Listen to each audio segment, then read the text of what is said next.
Welcome back. It's Friday. We've got another episode going today. Today's episode, what we're going to do is we're going to talk about whether or not it is reasonable to have expectations for the Giants to make the playoffs this season based off the moves they've done. Now, there's two ways you can look at this. The first way, and I actually kind of lean this way myself, is to view it as this is year 6 in Farhan Zaidi's tenure as the president of baseball operations. The team absolutely should be a playoff team by now. Quite frankly, for his job security.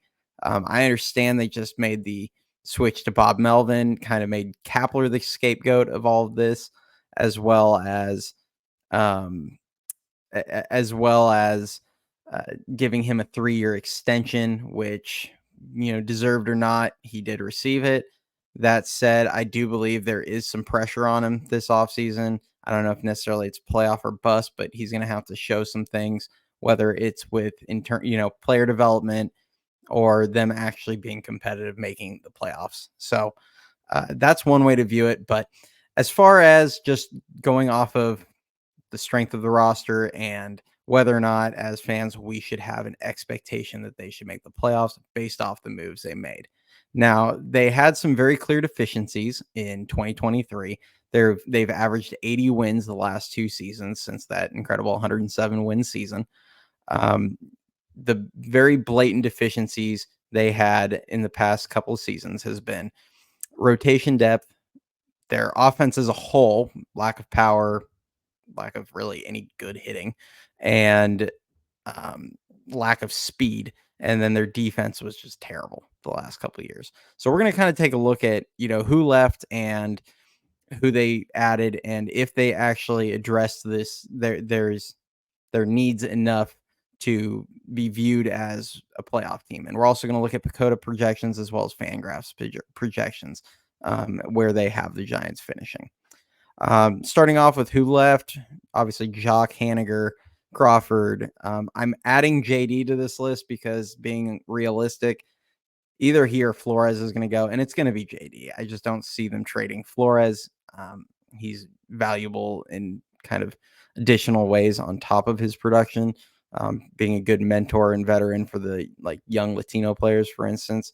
I don't see any reason why they're going to move him over JD in this case.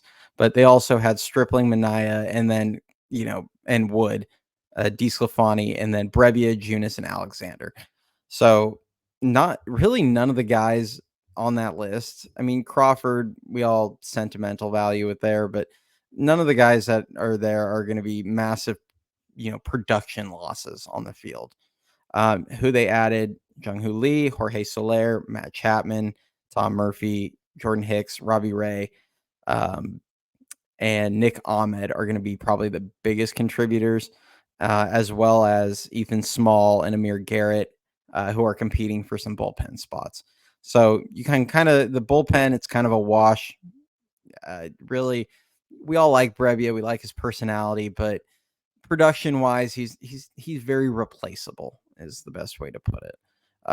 Same thing with guys like Junis and Alexander. They're not guys that you're trying to replace like elite production or anything. You should be able to get something out of a minor league arm that you're making the jump up, like Eric Miller, for instance. So starting off, the one area that they didn't really address a lot is the lack of rotation depth. Now, I've talked in a previous episode, I do think they can overcome that. Jordan Hicks is the one guy that they brought in to address it. And then Robbie Ray, I'm not really counting for this year because, coming off Tommy John, there is an expectation that he's going to pitch in the second half, but I don't know how reasonable it is to expect what kind of production we can expect from Robbie Ray coming off that injury this season.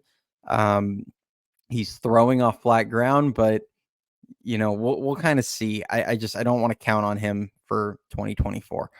And Hicks is a giant question mark. So, but that said, this is a team that basically had, Logan Webb and Alex Cobb and a bunch of openers the last season. So they didn't really address it. But that said, if guys like Kyle Harrison and Keaton Wynn and uh, Mason Black, for instance. If these guys emerge and then Cobb comes back and can give you, at least like 90% of what he gave you last year, you're going to be feeling a lot better about the rotation in 2024 than we all did in 2023. And that's significantly better production out of that. So they haven't addressed it a lot, but it could end up working itself out. But that's a big risk. So we'll see there. Um, the defense, I think that's the biggest one that they have 100% addressed. Lee's, very highly touted center fielder defensively. Nick Ahmed, two-time Gold Glove winner. Chapman, four-time Gold Glove winner. Just those three guys alone, you just improved your defense massively. And then it's also kicking guys like Mike Yastrzemski over into the corner outfield, into right field, where he's much better than he is in center. So you're strengthening other positions there. Lamont Wade Jr., I mean, I'm not going to count on him being better, but he did, work hard and become an average defensive first baseman last season. There's always a potential that he could continue improving there. So defense is the one that I think definitively we can say they improved. Now with the offense, lack of speed. The lack of speed, they didn't really, Jung-Hoo Lee is not a big stolen base guy, but he is more athletic and he is, they are adding some speed there. Now, where they guys like Matt Chapman, he's a little bit more athletic than JD, so you're adding some speed there. I think if they could get a guy like Luis Matos into the lineup, that could, he's stolen 15 bags a year in the minors, get a little bit more speed there. I think Tyler Fitzgerald has a really good chance at sticking as a utility guy, especially as it seems Nick Ahmed is probably going to be the starting shortstop. That's a guy that they could find a lot of playing time for, and he could easily be, a 30 stolen base guy in the majors. So that would be definitely adding some speed. So they didn't address it a ton, but they did improve. I don't think they're going to finish dead last again next in 2024 in stolen bases. But I also, they're not going to suddenly be top 10 or anything. They're probably going to be bottom 5, but they can at least, take a step forward a little bit. Now, power and offense as a whole. This is where they have, potential to take a jump forward. You're looking at, Jung-Hoo Lee has a lot of upside. I still am tempering my expectations. It's his rookie season. It's a big jump from the KBO. A lot of guys have struggled there. So he can help. Jorge Soler and Matt Chapman, you're going to count on as, 25 plus home run guys. I know Chapman only hit 17 last season. Supposedly he had a finger injury and hand injury for most of the year. If you look at the IL, I mean, he supposedly strained his finger in August and then went on the IL for 10 days. But he said in his press conference he was dealing with it for most of the year. So, I'll take it at face value. But when he's been healthy, he's been pretty consistently a 25 plus homer guy. Jorge Soler, we've seen hit 48 in a season. He hit 36 last season. He's going to sell out, probably going to strike out a ton, but he can give you that kind of pop.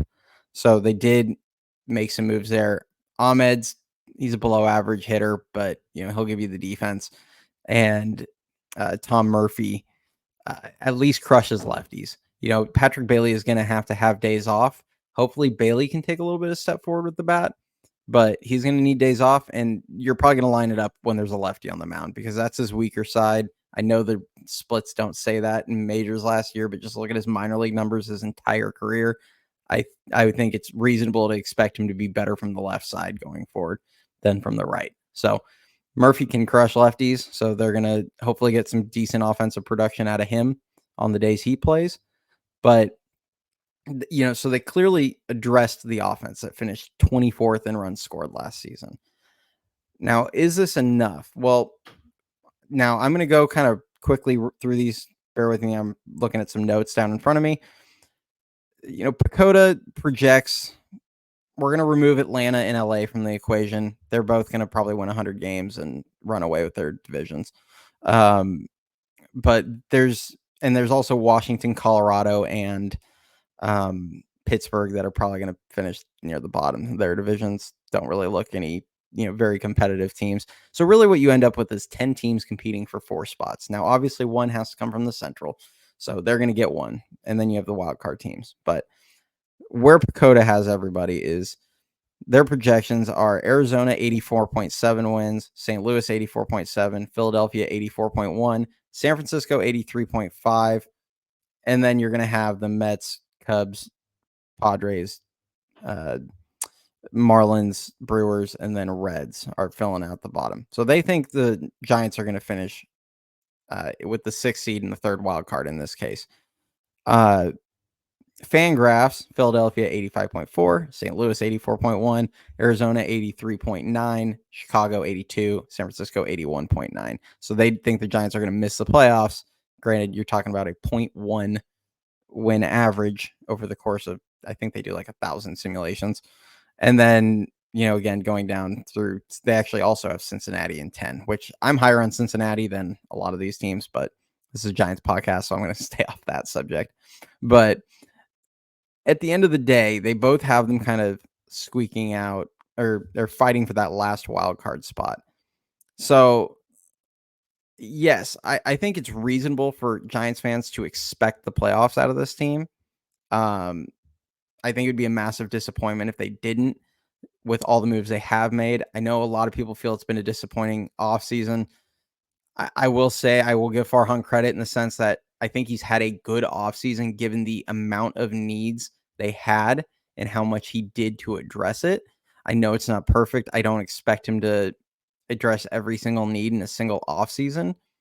But, that said, there is still a glaring hole, and it's hard when everyone sees Blake Snell or Jordan Montgomery still out there. I think my expectations would be adjusted if they were to get one of those guys. I don't think it's reasonable to get both, but you never know. But if they are able to get a guy like Blake Snell on a short-term opt-out contract, I think you go from the Giants trying to fight for that last wild card spot to you feel pretty confident that they're going to be one of the top 2 wild card teams at that point. And I would be really setting my sights on that 4 seed at that point in the first wild card spot. I think that they would have a really good chance to be that team that, you know, that it ends up finishing second in the NL West, and it really is a good, strong team that is hard to beat in October. And I think that's all we can really hope for in this season. Now, where do I think they can continue improving and where they can continue to go from here? The one big weakness I still see is there's still a lot of swing and miss on this team. League average is 22.8%. Right now, you have probably 5 guys in your everyday lineup that are going to be worse than league average. And the big one that stands out to me, and I know a lot of people like Mike Yastrzemski and Austin Slater, they both are really good in their roles, but these are guys that strike out 26% and 28.4% of the time. You can get a guy like Luis Matos into the lineup, who last year as a rookie with minimal, minimal major league experience, or no, obviously he was a rookie, but making that big leap to the major leagues, only struck out 13% of the time. So going into year 2 with more experience, he easily could improve on that. I mean, this is a guy that had single digit strikeout rates in the minors. And I don't expect him to and to duplicate what was down in the minors, but he also, you'd think, could improve a little bit upon what he did last season with more experience. And he might not give you the power output, but I think this is a lineup that needs more, contact, a couple more contact oriented guys. And then you can live with the guys like Chapman and Soler that are going to strike out a ton, but they're going to give you the power. So I think it needs a little bit more balance to the lineup. So that's somewhere where I think they can improve. Lee is going to help address that, but I do believe they need a little bit more contact oriented guys and a little less swing and miss in the lineup, because this team was absolutely abysmal in situational hitting in 2023. And that was the biggest reason for me that I never really got super optimistic, even when they were 13 games over last season. Their situational hitting was terrible, and I just could not trust it to hold up. And then the floor came out from under them, and they just collapsed the last 2 months. So we'll see what happens. These are kind of my opinions. I want to hear what you guys think. If you like if you like this content, like the video, subscribe to the channel. I appreciate all the support. It's been awesome. We're 3 weeks from the season starting, roughly. I think 3 weeks from yesterday, actually. And unfortunately, yesterday we all wanted to watch the game and see Harrison pitch, and we got about 2 2/3 out of that, and the rain canceled it. So we'll see kind of what keeps going on in spring training. But I appreciate it, everyone, and have a good one.